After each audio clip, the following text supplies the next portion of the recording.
Hey everybody. When I set out to do Requests Month every year, I fully intend on doing 4 or 5 full reviews.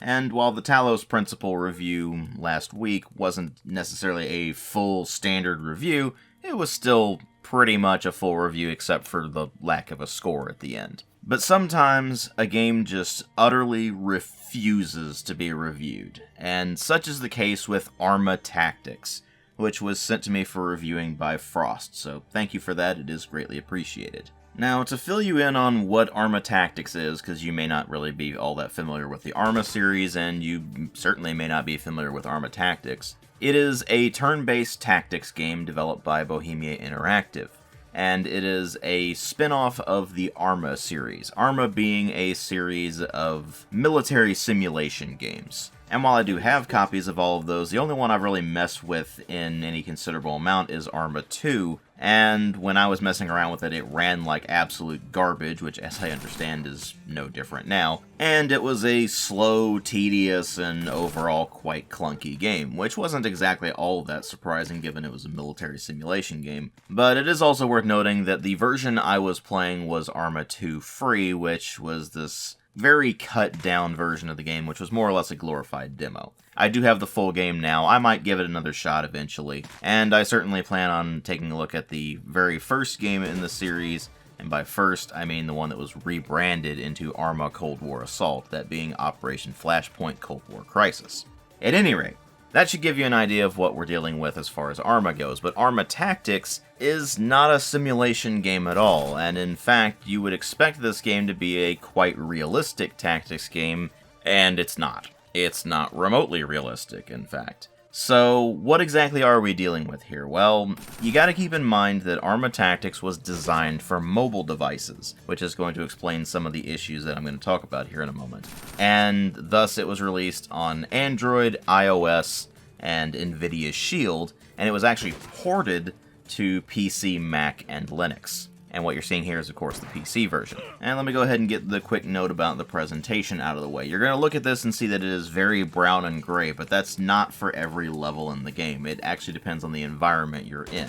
Once you get further into the game and you get access to some additional areas, then it does get more colorful. So I'm not going to do that whole brown and gray and realistic bit with this one, because it really doesn't deserve it. And when you keep in mind this game was released in 2013 primarily for mobile devices and then ported to PC, you can excuse some of the visual issues like the texture quality not being very good, the modeling just being okay, animations being kind of simplistic, stuff like that. Sure, it would have been nice when they ported it to PC if they had improved the textures, modeling, animation, and also given us an extensive options menu for graphics instead of just a general quality preset, but let's face it, this isn't the kind of game you go into expecting high fidelity visuals, so it's really not that big of a deal.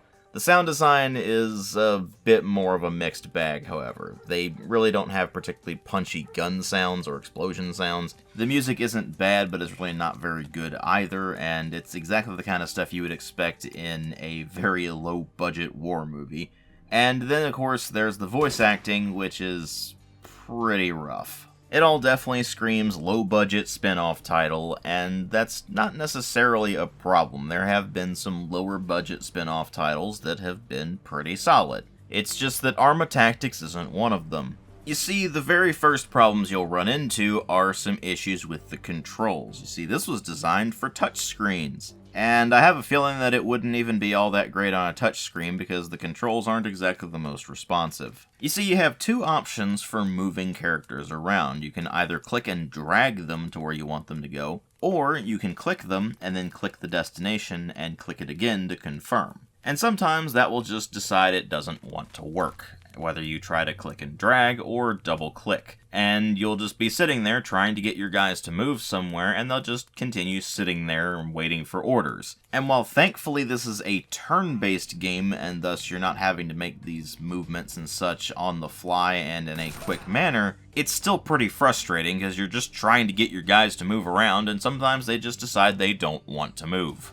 On top of that, the menu only comes up when you select either an enemy or a character, so if you want your guys to do a specific action, you have to click on them, and then a series of buttons will pop up right where you have selected them, and you can select one of those actions. Only none of them are labeled and none of them have tooltips, so if you happen to forget what a particular option is, well, good luck with that. Thankfully, for the purposes of remembering these things, your soldiers can only do a very, very small number of actions, so it's pretty easy to memorize what those buttons do. The problem with that, of course, being that because your soldiers can only do a very small number of actions, you're pretty limited on what you can do tactically. It also doesn't help that the interface itself really doesn't give you a whole lot of information. You have your current status of all of your soldiers down at the bottom left. You have a series of icons at the top right that will appear when you've spotted enemies, and it gives you a percentage number, which I believe is the 2-hit chance of the person who is spotting them, but I'm not 100% sure on that because it doesn't really tell you. And then when you target an enemy, you'll get 2 attack options depending on how many action points your selected soldier has,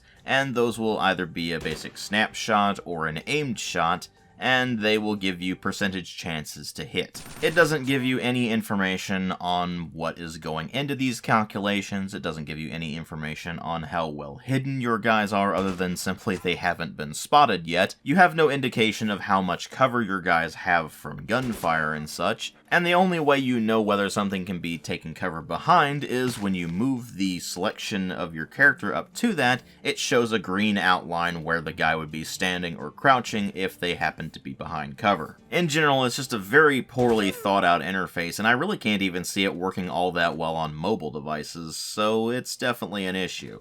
But it's made so much worse by the actual gameplay mechanics, which is ultimately why this game is not getting reviewed. Because I can't make it past the first level of either of the game's 2 campaigns. Each campaign only has 5 missions, which sounds like a very small amount of content, which it is.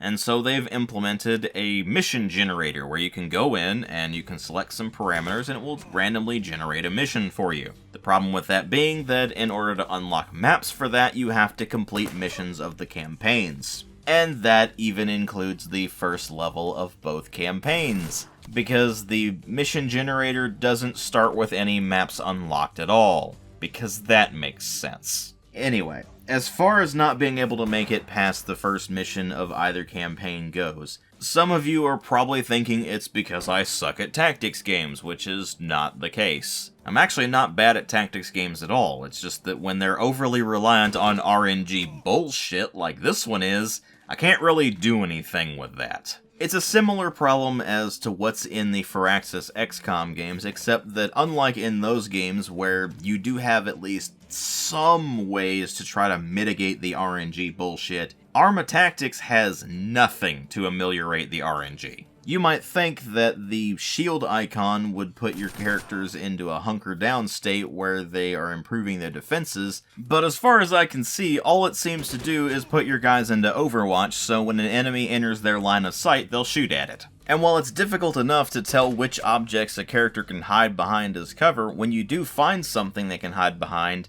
all it seems to do is block line of sight. I have absolutely no indication whatsoever that the cover actually provides any defensive benefit, because it seems like whenever my guys are in cover, they still get hit at exactly the same rate as if they were just standing out in the open. To make matters even worse, I have absolutely no idea what goes into the damage calculations in this game, because they are just all over the place. I've seen guys get shot and take 30 damage. I've seen guys get shot and take nearly 200 damage. It's just a complete crapshoot as to what's gonna happen with that. And all the while you're dealing with all of this RNG nonsense that is just making your tactics completely irrelevant, you also have the problem of the arbitrary mission parameters, where if you lose one of your guys, it immediately fails the mission and you have to start over. So if the enemy decides to all gang up on one guy and takes him out in one turn before you can even do anything, well, too bad, guess you're restarting the mission. And what's even funnier is that sometimes your guys get put into a downed state where you have a small number of turns to get somebody over there and heal them so they're back in the fight and you don't immediately fail the mission, but other times it completely skips that phase and just immediately kills that character off, meaning the mission fails instantly. And I'm honestly not sure whether that's a glitch or whether the game's working as intended, because apparently there's a ton of glitches in the game, some of which even come up during the tutorial, and they render the game basically unplayable. So not only do you have the game's design being terrible in the sense that it is completely reliant on RNG and your tactics effectively mean jack shit,